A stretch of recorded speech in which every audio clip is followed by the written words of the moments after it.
নাগেশ্বরীতে ক্ষুদ্র প্রান্তিক কৃষকদের মাঝে বিনামূল্যে সবজি বীজ, গাছের চারা ও রাসায়নিক সার বিতরণ করা হয়েছে। বিস্তারিত থাকছে মোহাম্মদ রফিকুলের ইসলামের প্রতিবেদনে। কুড়িগ্রামের নাগেশ্বরীতে 2025-26 অর্থ বছরের মৌসুমে ফসলের প্রণোদনা কর্মসূচির আওতায় ক্ষুদ্র ও প্রান্তিক কৃষকদের মাঝে বিনামূল্যে সবজি বীজ ও গাছের চারা এবং রাসায়নিক সার বিতরণ করা হয়। উপজেলা প্রশাসন চত্বরে আয়োজিত এই অনুষ্ঠানে সভাপতিত্ব করেন উপজেলা নির্বাহী কর্মকর্তা HM খোদাদাত হোসেন।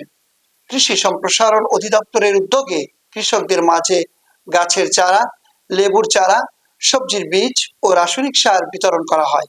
এ সময় উপস্থিত ছিলেন কৃষি কর্মকর্তা শাহরিয়ার কবির, পৌর বিএনপির সদস্য সচিব মোহাম্মদ আজিজুল হক, জামায়াতের পৌর আমির আব্দুল মান্নান।